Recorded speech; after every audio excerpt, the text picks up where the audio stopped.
பிரியமானவர்களே,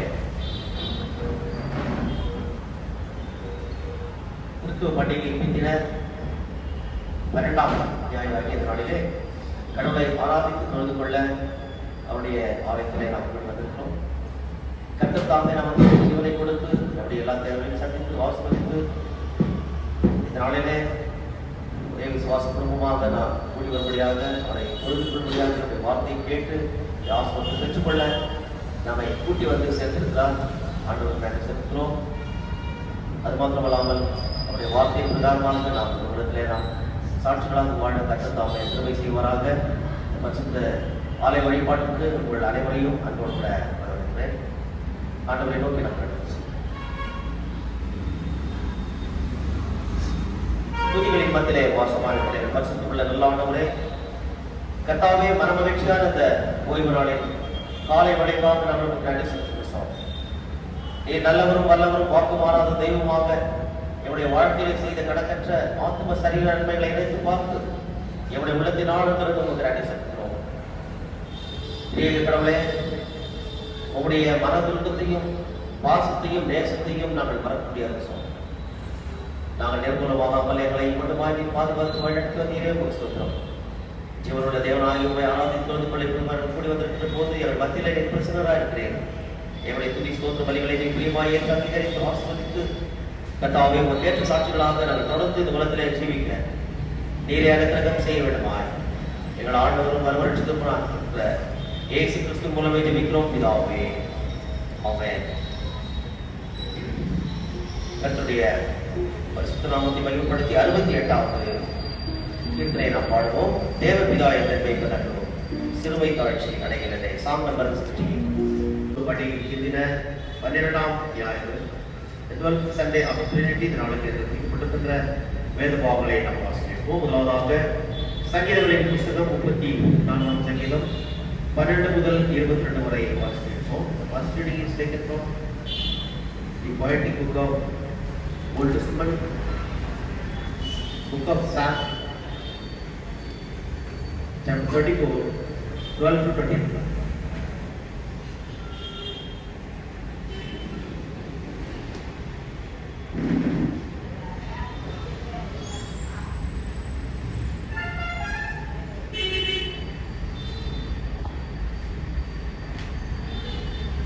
சங்கீதங்களின் புத்தகம் 34ஆம் சங்கீதம் 12 முதல் 22 வரை.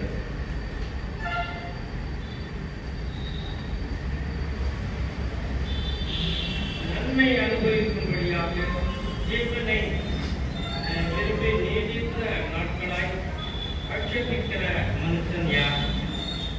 பொல்லாப்புக்கு உன் நாவை விலக்கி அவளை பேசாதபடி உன் உதடுகளை காத்துக்கொள். தீமையை விட்டு நீக்கி நன்மை செய், சமாதானத்தை தேடி அதை பின்தொடர்ந்து கொள். கர்த்தருடைய கண்கள் நீதிமான்களை நோக்கும், அவர் செவிகள் அவர் கூப்பிடுதலை கவனித்து கேட்கும். தீமை செய்கிறவரை பற்றி ஞானம் பூமியில் இராதபடி அற்றுப்போக பண்ணுவதற்கு கர்த்தருடைய முகம் அவர்களுக்கு விரோதமாயிருக்கும். கூப்பிடுகிறவர்கள் கர்த்தர் செவி சாய்த்தருளி சகல இடுக்கண்களிலும் அவரை விடுவிக்கிறார்.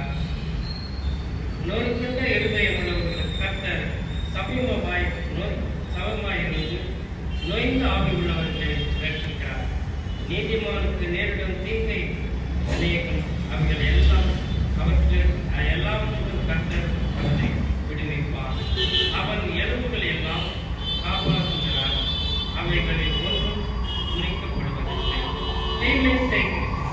தீமை செய்தவனை கொள்ளும், தீமை கொல்லாதவனை கொள்ளும். நீதிமானை பயக்கிறவனுக்கு குற்றவாளியாக தீர்க்கப்படுவார்கள். கர்த்தர் தம்முடைய தாசரை மீட்டுக் கொள்கிறார். அவரிடத்தில் அடைக்கலம் சுகம், எவனும் குற்றவாளியாக தீர்க்கப்படான் என்றார். சங்கீதங்களின் புத்தகம் முடிந்தது. அப்படி என்றைக்காக குறிக்கப்பட்டிருக்கின்ற பழைய வாக்கியம் நீதிமொழிகளின் புத்தகம் 9ஆம் அதிகாரம் வசனங்கள் 1 முதல் 10 வரை வாசித்து கேட்போம். Today's Old Testament reading is taken from the poetic book of Old Testament, Proverbs chapter 9 verses 1 to 10. கர்த்தர் உயர்த்த இந்த பள்ளிக்கு பின்வரும் 12ஆம் ஞாயிறாக இன்றைக்கு குறிக்கப்பட்ட பழைய ஏற்பாட்டு வேத வாசிப்பு. அது நீதிமொழிகளின் புத்தகம் 9ஆம் அதிகாரம் முதல் 10 வசனங்களை வாசிக்க கேட்போம்.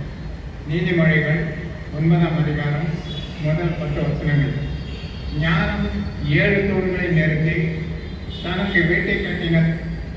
தான் கொழுத்த சேந்தங்களை அடித்து திராட்சரசம் கலந்து வைத்து பந்தியை ஆயத்தம் செய்தது. தன் தோழிகளை அனுப்பி நகரத்தின் உயர் மேடைகளில் நின்று கூவி, பேதை எவனோ அவன் இங்கே வரட்டும் என்று சொல்லும். மதியினரோடு ஞானம் பேசி என் ஆகாரத்தை சாப்பிடவும் நான் கலந்து வைத்த திராட்சை ரசத்தை குடிக்கவும் வாருங்கள். பேதை மணியை விட்டு விடுங்கள், அப்பொழுது உழைப்பீர்கள். உணர்வின் வழியை நடப்பவனை கண்டிப்பவன் வெற்றி அடைவான். துஷ்டனை கண்டிப்பவன் தானே கரைப்படுவான். பரிகாசக்காரனை கடிந்து கொள்ளாதே, அவன் உன்னை பகைப்பான். ஞானமுள்ளவனை கடிந்து கொள், அவன் உன்னை நேசிப்பான். ஞானமுள்ளவனுக்கு உபதேசம் பண்ணு, அவன் இன்னும் ஞானமடைவான். நீதிமானுக்கு கற்றுக்கொடு, அவன் அறிவில் வளருவான். கர்த்தருக்கு பயப்படுவது ஞானத்தின் ஆரம்பம். பரிந்துரை அறிவதே உணர்வு என்றார் என்பதை பழைய ஏற்பாட்டு வேத வாசிக்க முடிந்தது.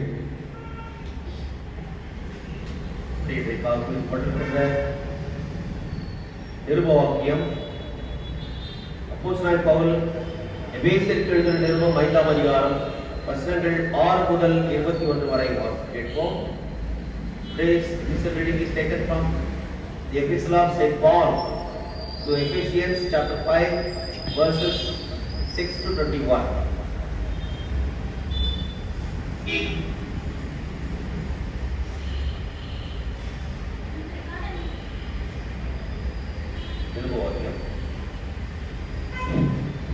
இன்றைக்கான நிருப பகுதி எபேசியர் 5ஆம் அதிகாரம் 6 முதல் 21 முடிய வசனங்கள். இவைகளின் நிமித்தம் கீழ்ப்படியாதவர்கள் மேல் கடவுளின் கோபாக்கினை வரும்.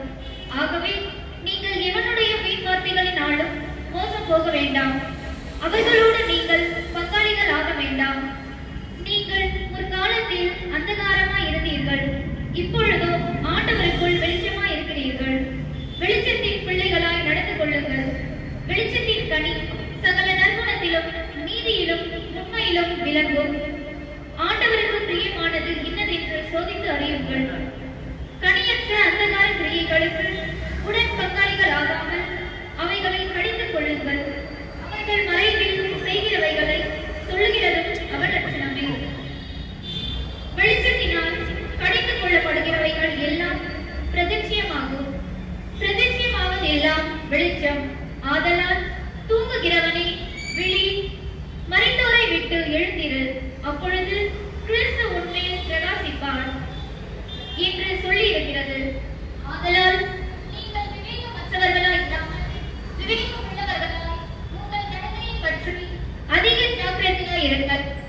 தருணத்தை தப்பவிடாமல் காலத்தை பிரயோஜனப்படுத்திக் கொள்ளுங்கள். இந்த நாட்கள் பொல்லாதவைகள். ஆகையால் நீங்கள் மதியற்றவர்களாய் இராமல் ஆண்டவரின் சித்தம் இன்னதென்று உணர்ந்து கொள்ளுங்கள். துன்மார்க்கத்திற்கு ஏதுவான மதுவான வெறி கொள்ளாமல் ஆவியினால் நிறைந்திருங்கள். சங்கீதங்களினாலும் கீர்த்தனைகளினாலும் ஞான பாட்டுகளினாலும் ஒருவரோடு ஒருவர் சம்பாதித்து உங்கள் இருதயத்தில் ஆண்டவரை பாடி கீர்த்தனம் பண்ணி நம்முடைய ஆண்டவராகிய இயேசு கிறிஸ்துவின் நாமத்தினாலே எப்பொழுதும் எல்லாவற்றைக்காகவும் பிதாவாகிய கடவுளுக்கு நன்றி செலுத்தி கிறிஸ்துவுக்கு பயந்தவர்களாய் ஒருவருக்கொருவர் அடங்கி இருங்கள் என்பதே. நிருபவாக்கியம் வாசிக்கப்பட்டிருந்தது.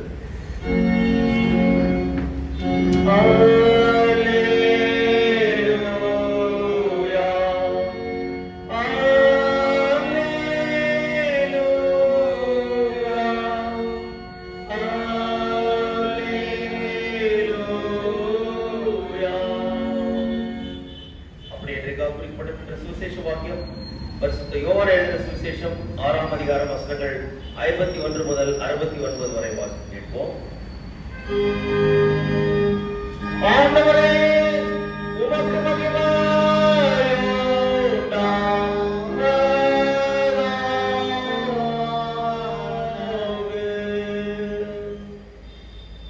according to St. John chapter 6 verses 51 to 69. இன்றைக்கான சுவிசேஷ வாக்கியம் யோவான் 6ஆம் அதிகாரம் வசனங்கள் 51 முதல் 69. பரத்திலிருந்து இறங்கின ஜீவனுள்ள ஆகாரம் நானே. இந்த ஆகாரத்தில் புசிக்கிறவன் என்றென்றைக்கும் பிழைப்பான். நான் கொடுக்கும் ஆகாரம் உலகத்தின் ஜீவனுக்காக நான் கொடுக்கும் என் மாம்சமே என்றார். அதை கேட்ட யூதர், இவன் தன் மாம்சத்தை நமக்கு புசிக்கு கொடுப்பது எப்படி என்று தங்களுக்குள்ளே வாக்குவாதங்கள் செய்தார்கள். அதற்கு இயேசு, மெய்யாகவே மெய்யாகவே நான் உங்களுக்கு சொல்கிறேன், மனுஷகுமாரன் மாம்சத்தை நீங்கள் புசித்து அவர் இரத்தத்தை பானம் பண்ணால் ஒழிய நீங்கள் உங்களுக்கு ஜீவன் உடையவர்கள் அல்ல. என் மாம்சத்தை புசித்து என் இரத்தத்தை பானம் பண்ணுகிறவன் நித்திய ஜீவனை உடையவன். நான் அவனை கடைசி நாளில் எழுப்புவேன். என் மாம்சமே மெய்யான போஜனம், என் இரத்தமே மெய்யான பானம். என் மாம்சத்தை புசித்து என் இரத்தத்தை பானம் பண்ணுகிறவன் என்னில் நிலைத்திருக்கிறான், நானும் அவனில் நிலைத்திருக்கிறேன். ஜீவனுள்ள பிதா என்னை அனுப்பினது போலவும் நான் பிதாவினால் பிழைத்திருக்கிறது போலவும் என்னை புசிக்கிறவனும் என்னாலே பிழைப்பான். பரத்திலிருந்து இறங்கின ஆகாரம் இதுவே. இது உங்கள் பிதாக்கள் புசித்த மன்னாவை போன்றதல்ல. அவர்கள் மரித்தார்களே, இந்த ஆகாரத்தை புசிக்கிறவனோ என்றென்றைக்கும் பிழைப்பான் என்றார். கப்பல் நகரில் உள்ள எபாலயத்தில் அவர் உபதேசிக்கையில் இவைகளை சொன்னார். அவருடைய சீஷரில் பலர் இவைகளை கேட்டு, இந்த உபதேசம் கடினமானது, இதை கேட்கக்கூடியவன் யார் என்றார்கள். தம்முடைய சீஷர்கள் அதை குறித்து முறுமுறுக்கிறார்கள் என்று இயேசு தமக்குள் அறிந்து அவர்களிடம், இது உங்களுக்கு இடர்களாய் இருக்கிறதா?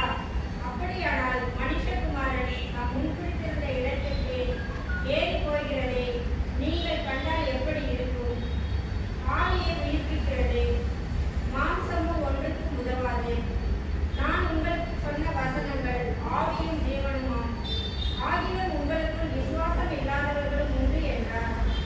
விசுவாசம் இல்லாதவர்கள் இன்னார் என்றும் தம்மை காட்டிக் கொடுப்பவன் இன்னார் என்றும் ஆதி முதலே இயேசுவுக்கு தெரியும். இன்னும் அவர், பிதாவினால் அருளப்பட்டால் ஒருவனும் என்னிடத்தில் வர முடியாது என்பதை இதை நிமித்தமே உங்களுக்கு சொன்னேன் என்றார்.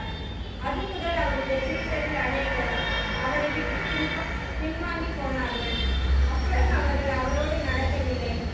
அப்பொழுது இயேசு 12 பார்த்து, நீங்களும் போய்விட மனதாய் இருக்கிறீர்களோ என்று கேட்க, சீமோன் பேதுரு அவரிடம், ஆண்டவரே, யாரிடத்திற்கு போவோம்? நித்திய ஜீவ வசனங்கள் உம்மிடத்தில் உண்டே. நீர் கடவுளின் பரிசுத்தர் என்று நாங்கள் நம்பி அறிந்திருக்கிறோம் என்றார். கர்த்தருடைய நாமத்தை மையப்படுத்தி நம்மை ஒப்புக்கொடுத்தும் 105வது ஞான பாடலை நாம் பாடுவோம். நல்மீட்பர் இயேசு நாமமே என் காது கேட்பவாம்.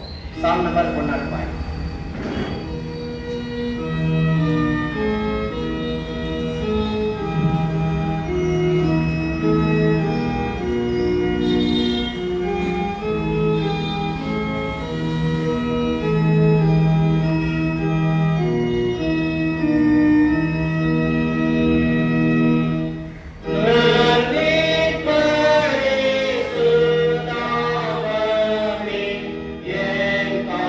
Amen.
பிரியமானவர்களே, நம்முடைய பிதாவாகிய கடவுளிடமிருந்தும் ஆண்டவராகிய இயேசு கிறிஸ்துவிடமிருந்தும் அனைவருக்கும் கிருபையும் சமாதானம் உண்டாவதாக.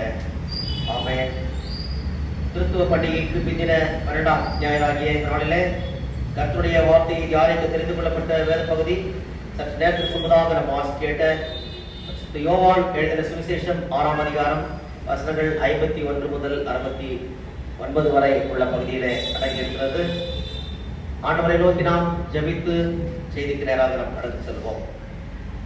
என் கண்மலையும் என் பின்புறமாகிய கர்த்தாவே, என்னுடைய வார்த்தைகளும் என்னுடைய இருதயத்தின் தியானம் உங்களுடைய சமூகத்திலே எப்பொழுதும் பிரிக்க கடவுது. ஆமென். கிறிஸ்துக்குள் பிரியமானவர்களே, கடந்த 3 வாரங்களாக நாம் ஒரு முக்கியமான விஷயத்தை தியானித்துக் கொண்டு வருகிறோம். அது என்ன என்றால் ஜீவ அப்பம், வானத்து அப்பம் என்று சொல்லி தன்னை ஆண்டவராகிய இயேசு கிறிஸ்து அடையாளப்படுத்தி கொண்டு தன்னுடைய உபதேசத்தை கேட்டுக் கொண்டிருக்கின்ற சீஷர்களுக்கும் பொது ஜனத்திற்கும் அங்கு வந்திருக்கின்ற எல்லா மக்களும் அறிந்து கொள்ளத்தக்கதான ஒரு விஷயத்தை அவர் பகிர்ந்து கொள்வதை பார்க்கிறோம். அதனுடைய தொடர்ச்சி தான் இந்த நாளில் கூட இருக்கிறது.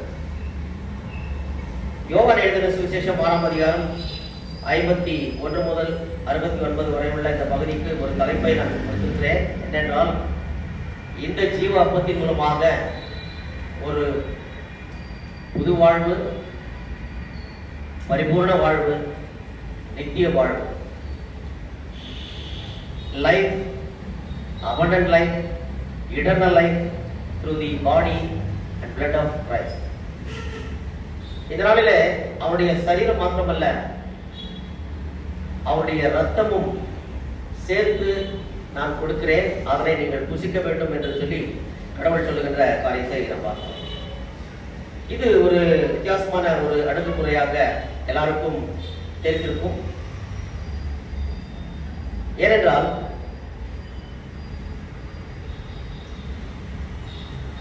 இந்த இப்படிப்பட்ட ஒரு வார்த்தை ஒரு முறைதான் வரும். வருடத்துல வார்த்தை சாக்கிரமந்து என்ற ஒரு தலைப்பு ஒரு முறைதான் வரும். மறுபடியும் நாம் காத்திருக்க வேண்டும் ஒரு வருடம் வரைக்கும்.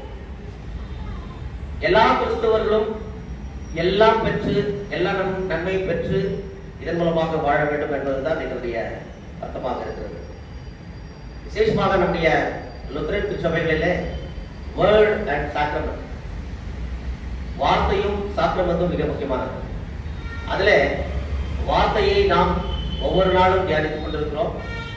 அடுத்ததாக இடம்பெறுவது சாக்ரமெண்ட். 2 சாக்ரமெண்டை நாம் பின்பற்றுகிறோம். Protestant Christians, as Protestant Christians, we follow 2 sacraments. அது எது என்று சொல்லுகிற போது உங்களுக்கே நல்லா தெரியும். ஒன்று ஞானஸ்நானம், 2 திருவிருது, பரிசுத்த ராமோஜனம். இங்கே ஆண்டவராகிய இயேசு கிறிஸ்து சொல்லுகிற போது 51ஆம் வசனத்துல நாம் பார்க்கிறோம். கடந்த வாரத்தை தொடர்ச்சி, நானே வானத்திலிருந்து இறங்கின ஜீவ அப்பம் என்று சொல்கிறார். நானே என்று கடவுளால் மாத்திரமே சொல்ல முடியும். ஐ எம், ஈகோ, எய்மி என்ற வார்த்தை. ஈகோ என்று வருகிற போது ஈகோ என்று, அதாவது கர்வம் பிடித்தவர்களை சொல்லுவோம். தான் என்ற ஒரு அகபாவம் உடையவர்களை தான் என்ற எண்ணத்தோடு பேசுகிறான் என்று. ஆகவே எந்த தனிப்பட்ட மனுஷனும் நான் ஐ எம் இன்வின்சிபிள் என்று சொல்ல முடியாது. என்னை யாரும் மிஞ்ச முடியாது, எனக்கு நிகரானவர் யாரும் என்று சொல்ல முடியாது. வல்லவனுக்கு வல்லவன் வையகத்தில் உண்டு. ஆனால் கடவுள் நிகரற்றவர், அவருக்கு நிகராக யாரையுமே சொல்ல முடியாது. ஆகவேதான் அவர் நான் என்று சொல்ல, நான் வானத்திலிருந்து இறங்கின ஜீவாப்பம் என்று சொல்லி நீங்க பார்க்கணும். So the bread of life which is coming down from heaven is very unique word that we see in this particular passage. இந்த வார்த்தை மாத்திரமே இந்த 6ஆம் அதிகாரத்துல 7 முறை வருகிறது. வானத்திலிருந்து இறங்கின அப்பம் என்று ஆண்டவராகிய இயேசு கிறிஸ்து சொல்லுகின்ற இந்த வார்த்தை 7 முறை வருகிறது. அதாவது யோவான் சுவிசேஷம் 6ஆம் அதிகாரம் 33ஆம் வசனத்துல வருகிறது, 38ஆம் வசனத்துல வருகிறது, 41, 42ஆம் வசனத்துல வருகிறது, அதே போல 50ஆம் வசனம் 51ஆம் வசனத்துல வருகிறது, 58ஆம் வசனத்திலும் வருகிறது. இப்பொழுது வானத்திலிருந்து இறங்கின அப்பம் நானே என்று சொல்லுகிற போது மறுபடியும் இவர் சொல்லுகிறார் என்றால் இதனுடைய ஆழமான சத்தியம், இதனுடைய எதிர்பார்ப்பு என்ன என்று பார்க்கின்ற போது அதைத்தான் ஆண்டவர் சொல்லுகிறார். 51ஆம் வசனத்துல, இந்த அப்பத்தை புசிக்கிறவன் என்றென்றைக்கும் பிழைப்பான். நான் கொடுக்கும் அப்பம் உலகத்தில் ஜீவனுக்காக நான் கொடுக்கும் என் மாம்சமே. நான் மரித்து அடக்கம் பண்ணப்பட வேண்டும். நான் சிலுவையிலே பாடுகளை அனுபவித்து என்னுடைய சரீரத்தை நொறுக்கப்படுவதற்கு கொடுக்க வேண்டும். ஒரு அப்பம் என்பது தயாரிக்கப்படுகிறது என்றால் அந்த கோதுமை நன்றாக வறுக்கப்பட்டு அது உடைக்கப்படுகிறது, உடைத்து நொறுக்கப்படுகிறது. இப்படியாக தன்னுடைய சரீரத்தை நொறுக்க அவர் சித்தமாகி ஏசாயா புத்தகத்தில் சொல்லியிருக்கிறவனமாக அவர் எல்லா பாடுகளையும் ஏற்றுக்கொண்டு அதை தன்னுடைய மாம்சத்தை அவர் அப்பமாக நமக்கு கொடுத்தார். ஆகவே அதை நாம் புசிக்க வேண்டும் என்று சொல்லி, அதை புசிக்கிறவன் பிழைப்பான் என்று சொல்லி இங்கே கிறிஸ்துவுக்குள் பிரியமானவர்களே, இந்த வார்த்தையானவர் தன்னையே கொடுத்து மறுபடியும் நம்மிடத்துல அவர் வந்து வாசம் செய்தார். யோவான் சுவிசேஷம் 1ஆம் அதிகாரம் 14ஆம் வசனத்துல அந்த வார்த்தை மாம்சமாகி கிருபையும் சத்தியமும் நிறைந்தவராய் நம்மத்திலே வாசம் செய்தார். சீஷர்கள் எல்லாம் கண்டார்கள், அவர்கள் அவரை குறித்து சாட்சி சொன்னார்கள். ஏனென்றால் அவர் கண்ணால் கண்ட சாட்சி. இயேசு கிறிஸ்துவோடு இருந்து உண்டு உறங்கி அவருடைய உபதேசத்தை கேட்டு அவர் பின் சென்றவர்கள், அவர் மரித்து அடக்கப்படப்பட்டு உயிர் தெழுந்த பிறகு பரத்துக்கு எடுத்துக் கொள்ளப்படுவதற்கு முன்பதாக கொடுக்கப்பட்ட கட்டளையை நிறைவேற்ற சென்றவர்கள். ஏனென்றால் அவர் கண்ணால் கண்ட சாட்சி.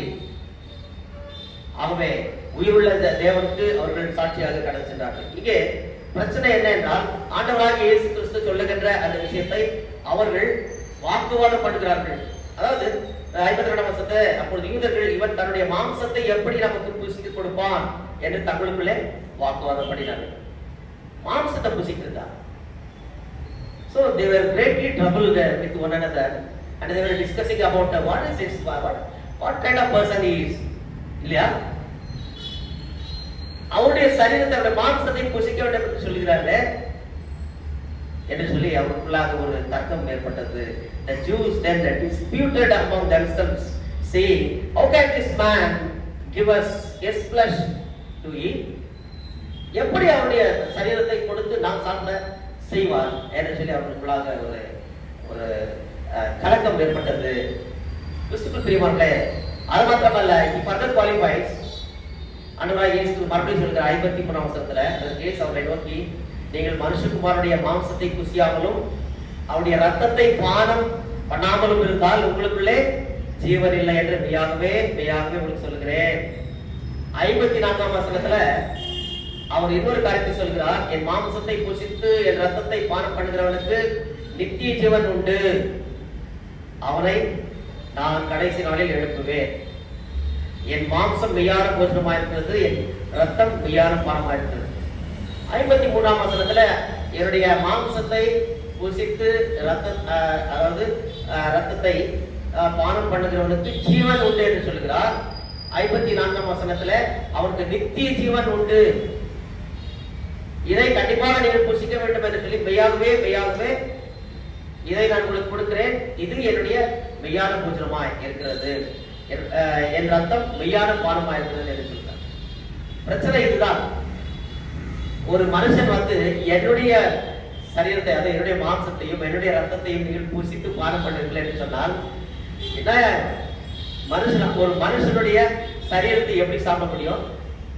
ஒரு மனுஷனுடைய ரத்தத்தை எப்படி குடிக்க முடியும்? கடவுளுடைய வசனம் என்ன சொல்லுகிறது என்று பார்க்கின்ற போது, யூதர்கள் பழைய படையில பார்க்கின்ற போது ஆதியாகமம் 9ஆம் அதிகாரம் 4ஆம் வசனத்துல பார்க்கிறோம், மாம்சத்தை அதன் உயிராகிய ரத்தத்தோட புசிக்க வேண்டாம் என்று சொல்லி ஒரு தடை இருக்கிறது. So there will be prohibition against eating human flesh or any kind of blood. அதைதான் லேவியராகமம் 19ஆம் அதிகாரம் 26ஆம் வசனத்தை கூட நாம் பார்க்கிறோம், யாதொன்றையும் ரத்தத்துடன் புசிக்க வேண்டாம். புரிஞ்சுதுல? யாதொன்றையும் ரத்தத்துடன் புசிக்க வேண்டாம். ரத்தம் புசிக்கப்பட தகுதியானது அல்ல என்று சொல்கிறது. ஏனென்றால் லேவியராகமம் 17ஆம் அதிகாரம் 10-12 வரை யாராவது எடுத்தவர்கள் படியுங்கள். லேவியராகமம் 17ஆம் அதிகாரம் 10-12.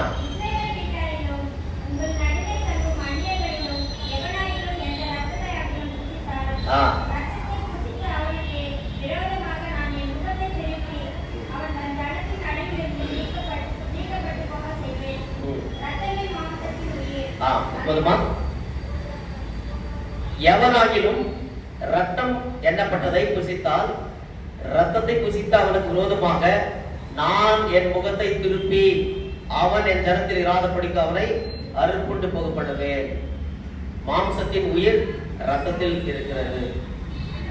சோ அதனால இதை புசிக்க வேண்டாம் என்று சொல்லி ஆண்டவர் சொல்கிறார். இது வெறுப்பார்.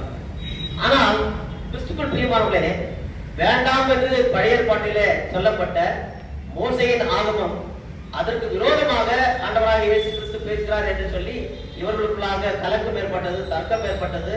என்ன இவர் பேசுகிறார்? நம்மெல்லாம் யார்? மனுஷனுடைய சரீரத்தையும் மனுஷனுடைய ரத்தத்தையும் புசிக்கிறவர்களை யார் என்று சொல்வார்கள்? காட்டு மிராண்டி இல்லையா? கேனிபால்ஸ் என்று சொல்வார்கள். நரமாமிச பட்சிகள் இல்லையா? அது மிருகங்கள் தான் அப்படி செய்யும். மிருகங்கள் தான் மனிதனை வேட்டையாடும், சிங்கம், புலி போன்றவைகள். ஆனால் மனுஷனே மனுஷனுடைய மாம்சத்தையும் அவருடைய ரத்தத்தையும் எப்படி புசித்து பானம் பண்ண முடியும்? ஆகவே மிக ஒரு ஒரு வித்தியாசமான வினோதமான ஒரு உபதேசம் என்று சொல்லி அவர்கள் கலந்தினார்கள். ஒருவேளை நம்மளுக்கு கூட அந்த ஒரு கான்டெக்ட்ல எழுதப்பட்டது ரத்தத்தை புசிக்க கூடாது என்று சொல்லியிருக்கார்கள். இருக்கிற நம்ம யாராவது ரத்தத்தை புசித்திருக்கிறோமா? ரத்தம் ரத்தம் செய்தது இல்ல, வீட்டுல எப்பவுமே செய்தது இல்லையா? ரத்தம் கட்டிருப்பாங்களே, சாப்பிட்டு தெரியாம நமக்கு அது ரொம்ப நல்லா டேஸ்டாவும் இருக்கும். ஆனா ரத்தம் சாப்பிடக்கூடாது என்று சொல்லி வேதத்துல பழைய ஏற்பாட்டில இருக்கிறது. ரத்தம் குடிக்கிறவர்களை என்ன சொல்லுவாங்க? ரத்தம் காட்டேரி, ரத்தம் குடிக்கிற காட்டேரி என்று. நாம் மாத்திரம் சொல்ல, RSS தலைவர்களில் எட்டவர், அவருக்கு பின்னாக வந்த MS கோல்வால்கர் என்ற ஒரு குருஜி என்று அவருக்கு ஒரு பெயர்.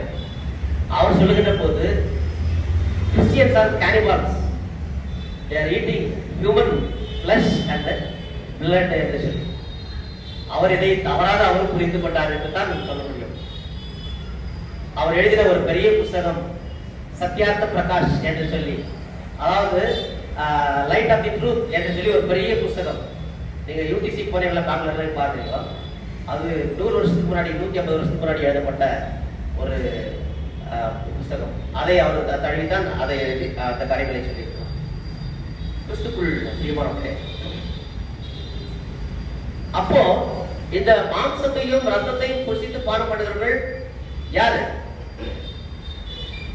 கேனிபால்ஸ், காட்டு பிராண்டிகள். அப்படிதான் அர்த்தம். அகோரிகள், அகோரிகள் தான்.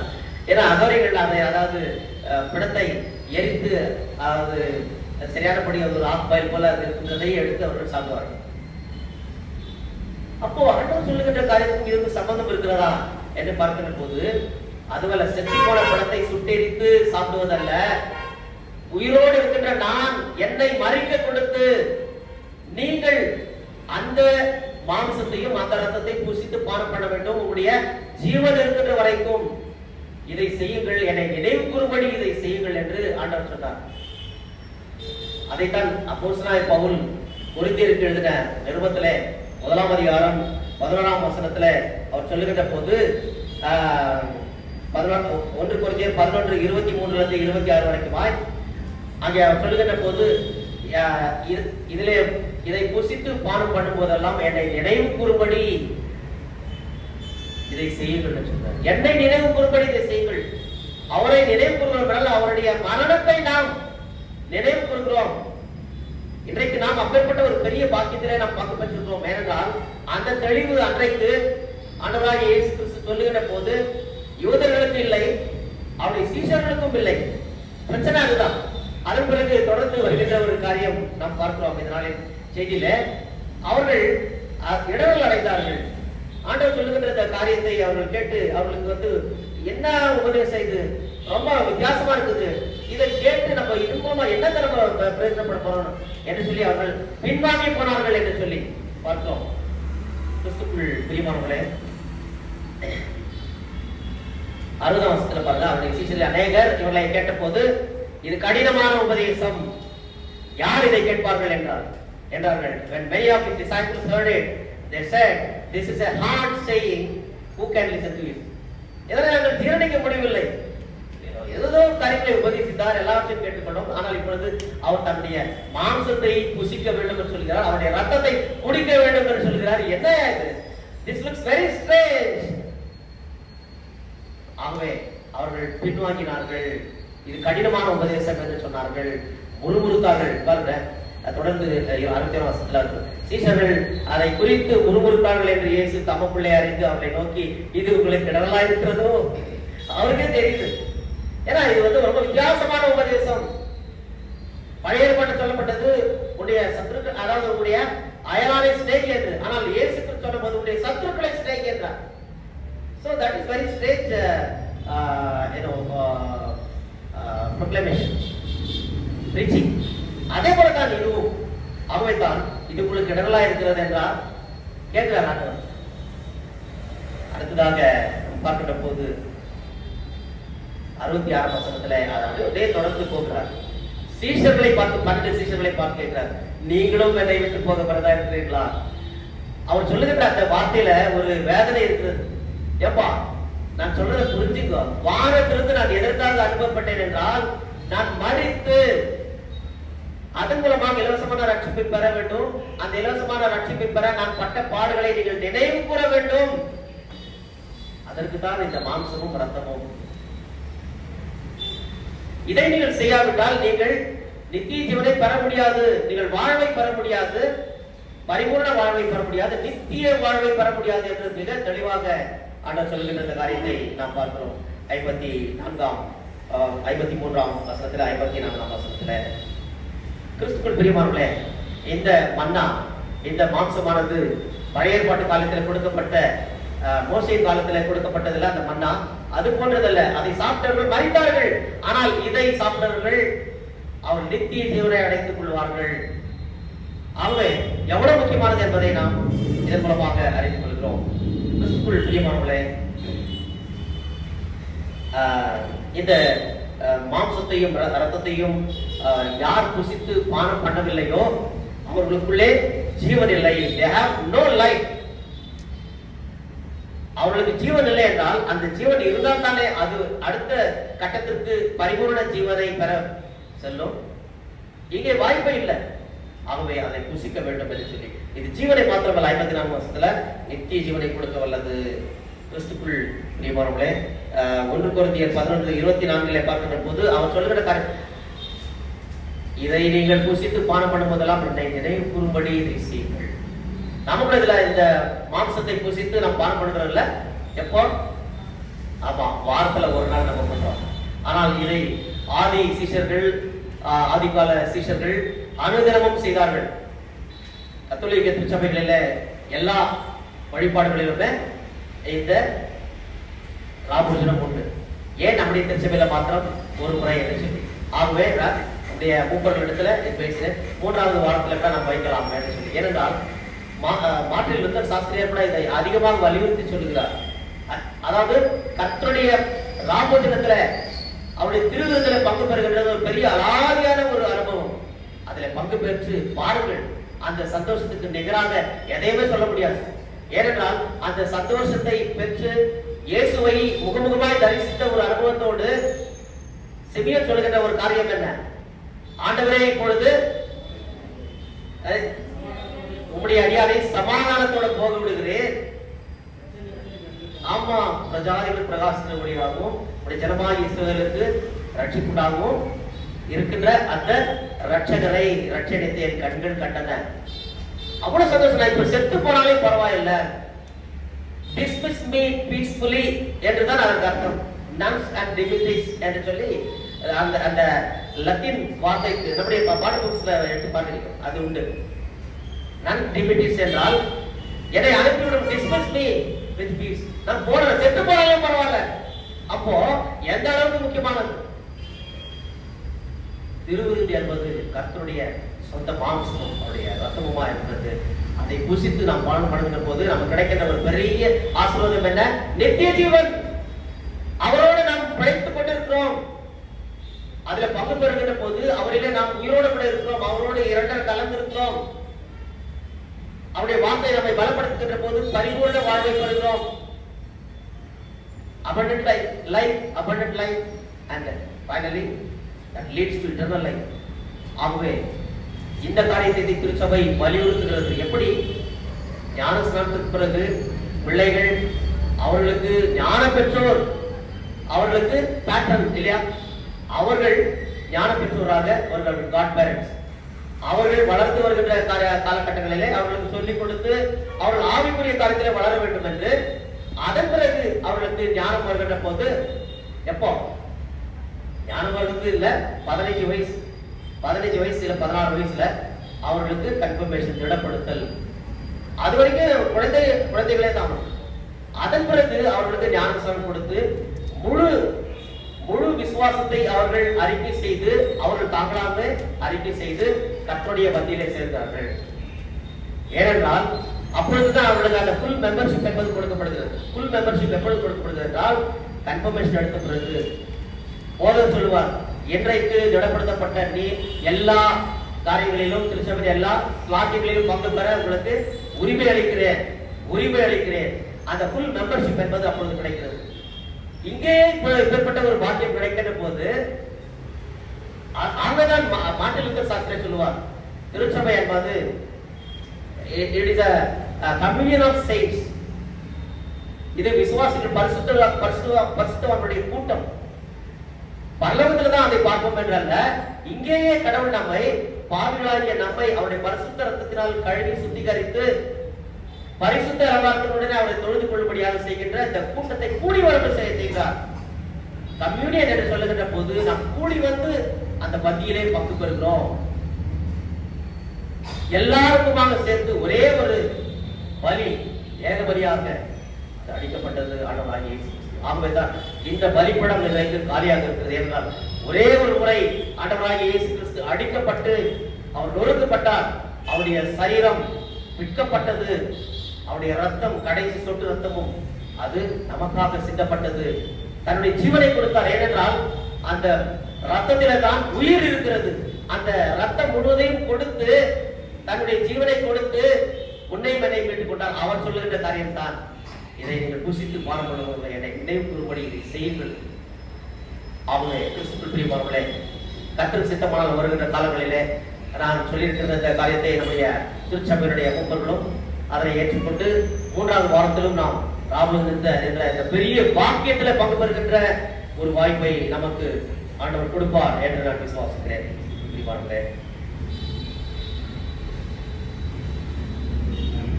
மற்றவர்கள் புரிந்து கொள்ளவில்லை, அவர்கள் இடறுகிறார்கள். இந்த உபதேசம் கடினமான உபதேசம் என்று சொன்னார்கள். இதை யார் கேட்பார்கள் என்று சொன்னார்கள். எனக்கு வாசி கேட்ட பழைய ஏற்பாட்டில பார்க்கின்ற போது நீதிமொழிகளின் புஸ்தகம் பாருங்க, நீதிமொழிகள் புஸ்தகம் 9:10 படிக்குமா?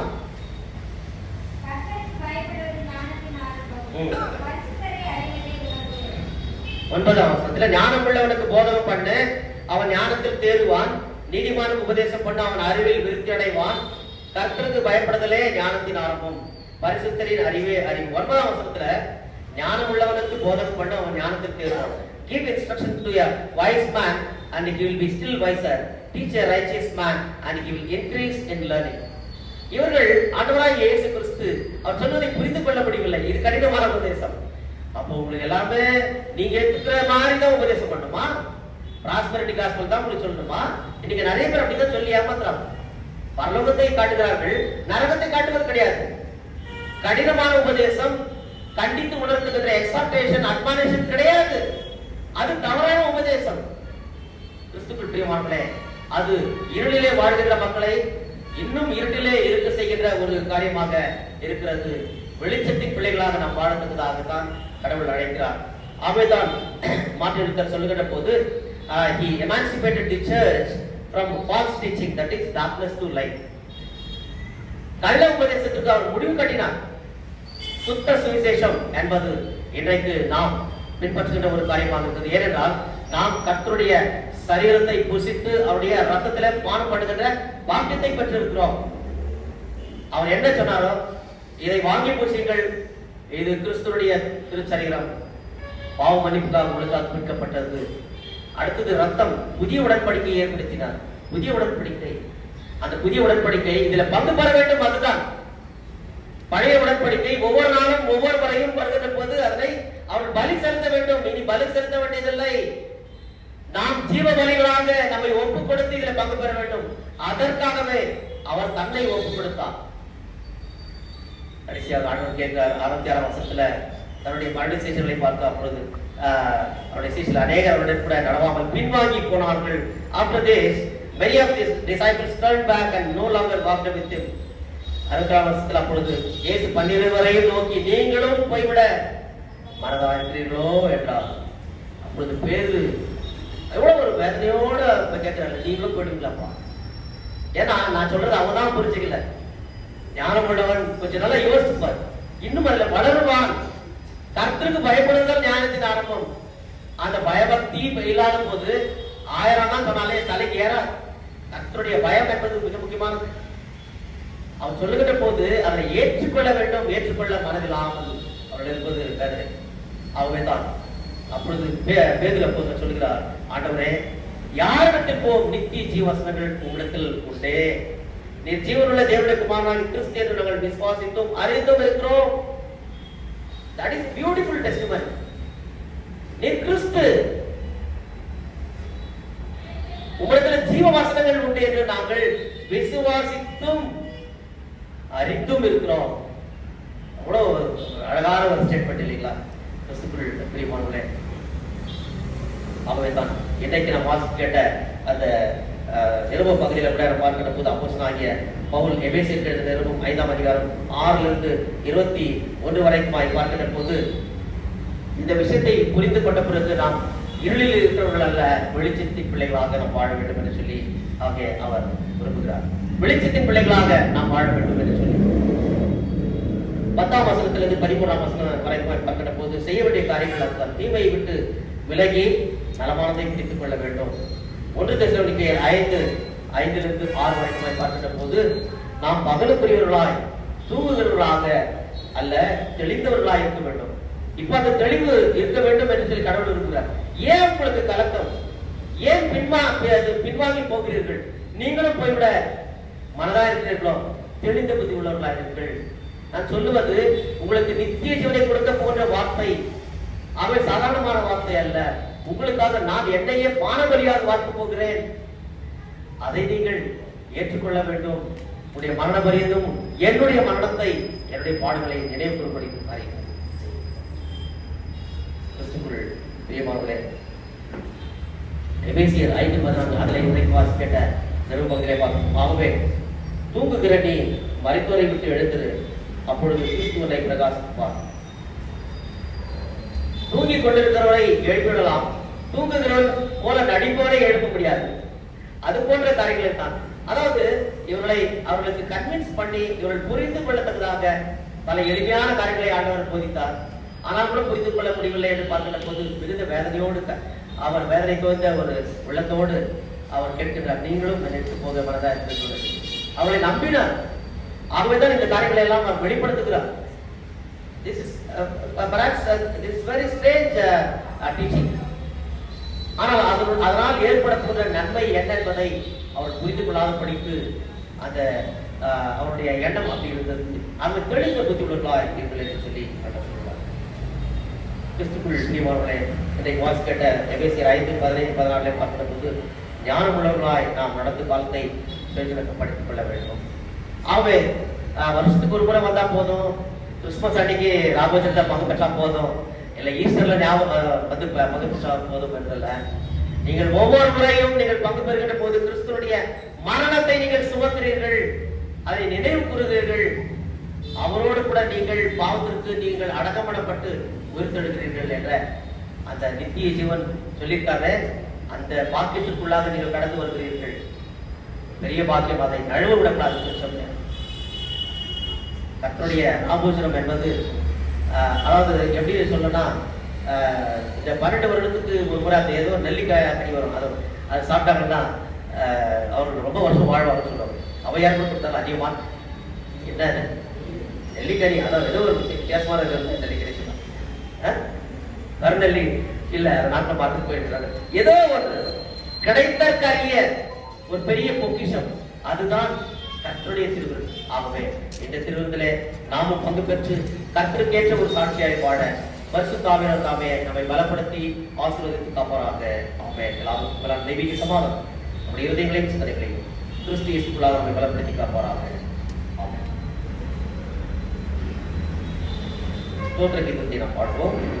மனபுத்திர நிர்வாகம் மஞ்சப்படுத்தோரே, இது யாதொரு புண்ணியமும் பாத்திரமும் இல்லாத எங்கள் தந்தர்களின கணக்கெட்ட ஆத்ம சரீர உண்மைகளுக்காக உங்களுக்கு தாழ்மையாய் மனமார்ந்த நன்றி செலுத்துகிறோம். உங்களுடைய ரட்சணை வசனத்தை உங்களுடைய வீட்டின் பரிசுத்த நியமங்களையும் எங்களுக்கு சுத்தமாய் காப்பாற்றி வந்ததற்காக ரொம்ப விசேஷமாய் ஸ்தோத்திரிக்கிறோம். உலகம் எங்கும் போது சுத்தத்தையும் உங்களுடைய வார்த்தை வளங்களோடு பிரசைக்கும் உண்மையுள்ள போதர்களையும் உங்களுடைய திருச்சபை கொடுத்து காப்பாற்ற வேண்டும் என்று உண்மை வேண்டிக் கொள்கிறோம். எல்லா தீரா துன்பங்களிலும் ஆபத்து காலங்களிலும் உங்களுடைய ஜனத்தின் ரட்சகராகவும் பாதுகாப்பாளராகவும் உங்களுடைய திருச்சபையோடு உள்ள ஐக்கியத்திலும் எங்கள் உடல் கிறிஸ்துவோடு உள்ள சகோதர ஒற்றுமையிலும் நாங்கள் நல்ல போராட்டத்தை போராடி கடைசியில் எங்கள் ஆத்ம ரட்சிப்பை பெற செய்யும். கர்த்தாவே, உடைய வாழ்வழிக்கூடிய வார்த்தைகளின் மூலமாக உங்களுடைய பரிசுத்த சரீரத்தையும் ரத்தத்தையும் பூசித்து பானம் பண்ணுகின்ற பாக்கியத்தை உடைய சீஷர்கள் ஆகிய ஆண்டவரை பின்பற்றி சென்ற அனைவரும் பெற்றுக் கொள்ளுகிறார்கள். கர்த்தாவே, நீர் அன்றைக்கு உபதேசம் பண்ணினீர். ஆண்டவரே, அதனை புசித்து பானம் பண்ணுகின்ற போது அது எங்களை ஜீவனுக்குள்ளாக நடத்துகிறது, பரிபூர்ண ஜீவனுக்குள்ளாக நடத்துகிறது, நித்திய ஜீவனுக்குள்ளாக நடத்துகிறது என்ற பேருண்மையை எதிர்பலமாக நாங்கள் கர்த்தாவே சுவாமியை நாங்கள் தெரிந்து கொண்டோம். அதற்காக நன்றி செலுத்துகிறோம். நாங்கள் கூட இந்த மாபெரும் ஆண்டவரை நீர் எங்களுக்கு அளித்த ஆண்டவர் கிருபையின் எத்தனமாகிய ஆண்டவரே இந்த ராபோஜனத்திலே நாங்கள் பங்கு பெற்று கேற்ற சாட்சிகளாக உலகத்தில் தொடர்ந்து ஜீவிக்க நீரை அனுகிரகம் செய்கிறோம். கர்த்தாவே, இந்த நேரத்தில் ஆண்டவரே ஆஸ்பத்திரி மறுபடியும் திறக்கப்படுவதாக நாங்கள் வேண்டுதல் செய்கிறோம். அதற்காக எடுக்கப்படுகின்ற எல்லா முயற்சிகளிலும் உங்களுடைய கிருபை இருந்து வழிநடத்துவதாக இருக்கிறோம். இதற்கு விரோதமாக எழுப்பி விசேஷமாக CMC Christian medical college and hospital அதனுடைய நிர்வாகத்திற்காக இது மறுபடியும் திறக்கப்பட வேண்டும் என்ற எண்ணத்தோடு செயல்படுகின்ற காரியத்திற்கு விரோதமாக எழுப்புகின்ற எல்லா காரியங்களையும் அகற்றி போட்டு ஏக சிந்தை உள்ளவர்களாக ஐஎம்சி கத்தாவே, அதே போல ஆபூசினாடும் ஆண்டவரே கத்தாவை விசேஷமாக இதனுடைய ஒருங்கிணைப்பாளராக இருக்கின்ற திருச்சபையினுடைய முன்னாள் தலைவர் திருவாளர் ஐசையா ஜாக்கப் லியாண்டர் ஐயா அவர்களையும் கத்தாவை நீர் வல்லமையாடுத்தி பயன்படுத்தி ஆண்டவரே எல்லாருக்கும் ஏக சிந்தையை நீர் கட்டளையிட்டு ஆண்டவரே இது வெற்றிகரமாக திறக்கப்படுவதற்காக ஏற்ற நாளிலே நீர் கிருபை செய்து வழி நடத்த மாற்றிக்கிறோம். கத்தாவே, அதே போல வயநாட்டிலே ஆண்டவரை பாதிக்கப்பட்ட மக்களுக்காக அவர்கள் ஆண்டவரே மறுவாழ்வு பெறத்துக்காக அவர்களுக்கு ஆண்டவரே சுவாமி எல்லாவற்றையும் நீர் பார்க்கிறது ஒத்தாசை ஏற்படுத்தி நீ வழிநடத்த மாற்றிக்கிறோம். ஆண்டவரே சுவாமி, இந்த நேரத்தில் திருச்சபையுடைய முன்னாள் தலைவர் திருவள்ளுவர் ஜாக்கப் லியாண்டர் ஐயா அவருடைய வாழ்க்கைக்காக நன்றி செலுத்தினோம். அவருக்கு கிருபையை கொடுத்த அவருடைய மனைவி திருமதி பெலிசிட்டா அவர்கள் ஆண்டவரே பல வருடங்களுக்கு முன்பதாக இதே நாளிலே கர்த்தாவே அவர் கர்த்தருக்குள்ளாக நித்திரை அடைந்ததை ஆண்டவரை இப்பொழுதுமாய் நாங்கள் நினைவு கூர்ந்து இதே நாளிலே கர்த்தாவே அவர்கள் சுவாமி இந்த உலக வாழ்க்கையை விட்டு உம்மோடு ஆண்டவரே நித்திய இழைப்பாளர்களுக்குள்ளாக அவர்கள் கடந்து சென்றதற்காக நன்றி செலுத்துகிறோம். இப்பொழுதுமாய் இந்த இழப்பினாலே ஆண்டவரை கண்ணீரோடு வேதனையோடு இருக்கின்ற அந்த ஆண்டவரை நினைவுகளை சுமந்து கொண்டிருக்கின்ற திருச்சபையுடைய முன்னாள் தலைவர் திருவாளர் ஜாக்கப் லியாண்டர் அவர்களை நீரை ஆறுதல் படுத்தி பலப்படுத்தி நீ காத்துக்கொள்ளு சுவாமி. அவருடைய மகனையும் ஆண்டவரே மருமகளையும் பேரப்பிள்ளையும் ஆண்டவரை நீர் ஆஸ்வதி மாப்பிளையும் நீர் பலப்படுத்தும் காத்துக்கொள்ளு சுவாமி.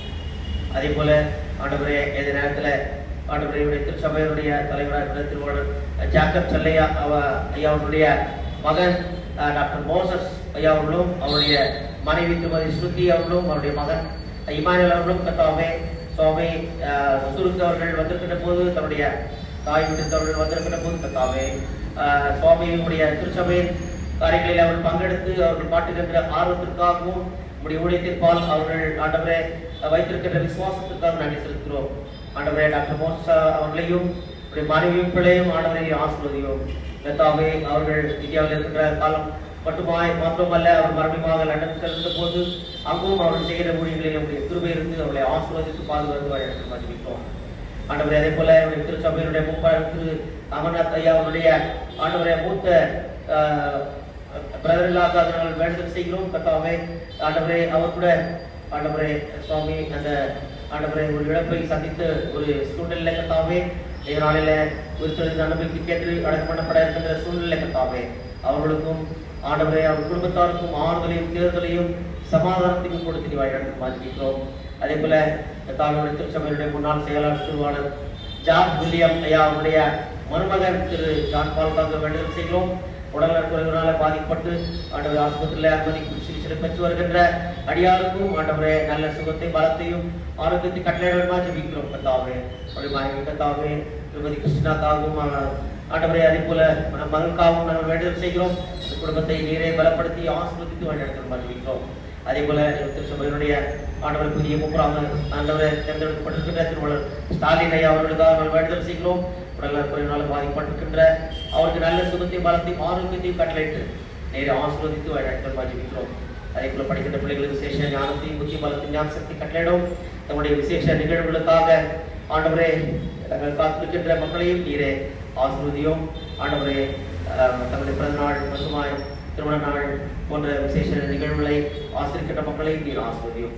திருச்சபையினுடைய எல்லா ஊழியர்களையும் நீரே ஆசீர்வதியும். திருச்சபையும் ஆண்டவரே முகாம சங்கத்தையும் மூப்பர்களையும் தாவே மாதர் சங்கத்தையும் வாலிபர் சங்கம் மற்றும் ஞாயிற்பள்ளி இதில் உள்ள அனைவரையும் ஆண்டவரை நீர் ஆசீர்வதித்து வழிநடத்தி வருகிறோம். நாங்கள் எல்லாம் ஏகமாய் சேர்ந்து பரிசுத்த நாமத்தை மகிமைப்படுத்த உடைய ஊழியத்தை தொடர்ந்து சிறப்பாக செய்து உடைய நாமத்தை உயர்த்த செய்திருக்கிறோம். ஆண்டவரே உடைய தேசத்துக்காக ஜெபிக்கிறோம். தேச தலைவர்களுக்காக அதிகாரிகளுக்காக ஜெபிக்கிறோம். எல்லாரும் நியாயமான முறையில நடந்து கொள்ளவும் எல்லா மக்களுடைய நல்வாழ்வுக்காக அவர்கள் உழைக்கவும் ஆண்டவரை நீரை அனுகிரகம் செய்ய வேண்டுமாறு செய்கிறோம். ஆண்டவரை அங்கப்பட்டிருக்கின்ற ஒவ்வொரு மக்களுக்கும் நீரே ஒருவர் வந்தவர்களை நீர் சுகப்படுத்தி ஆசீர்வதித்து வழிநடத்துகிறோம். இவர்களையும் உங்களிடத்தில் கேட்க மறந்த எல்லா ஆத்தும சரீரங்களுக்கு உங்களோட பரிசுத்தாவியோட மேண்டனை தாண்டு கொண்டிருக்கின்ற உங்களுடைய குமாரனாகிய எங்கள் ஆண்டவர் இயேசு கிறிஸ்துவா உம்மை வேண்டிக் கொள்கிறோம். கர்த்தாவே ஆமென். பரலோகத்தில் பிதாவே உம்முடைய நாமம் பரிசுத்தப்படுவதாக, உம்முடைய ராஜ்யம் வருவதாக, உம்முடைய சித்தம் பரலோகத்திலே செய்யப்படுவது போல பூமியிலே செய்யப்படுவதாக. அன்றைய வேண்டியர்களாக திட்டங்களுக்காரும் எங்கள் கடன்களுக்கு நான் படித்திருக்கிறது கொலைகள் கடன்களை மன்னியும். எங்களை சோதனை நாம தீவிர எங்களை ரட்சி ராஜ்யமும் வல்லமையும் மன்னியும் என்னை. ஆமென். 441வது கீர்த்தனையை நாம் பாடுவோம். 6 இடத்தில் கேட்குவேன் நான் ஆதரி ஐயா. இந்த பாடலை நாம் பாடுகிற போது கர்த்தருடைய ஊழியத்திற்கு நாம் இன்னைக்கு படைப்போம்.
பெற்றுக்கொள்வோம். கர்த்தரானவர் உன்னை ஆசீர்வதித்து உன்னை காப்பாராக. கர்த்தரானவர் தமது திருமுகத்தை உன்னை பிரகாசிக்க பண்ணி உன்மேல் கிருபையாயிருப்பாராக. கர்த்தரானவர் தமது திருமுகத்தை உன்னை பிரகாசிக்க செய்து உனக்கு சமாதானம் கட்டளையிடுவாராக.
சபையார் வருஷமானவராகிய நமக்கு நாளான சூத்திரங்களையும் வாழ்த்துக்களை தொடர்ந்து உங்களை பலப்படுத்தி ஆசீர்வதிப்பார்கள். Please be seated.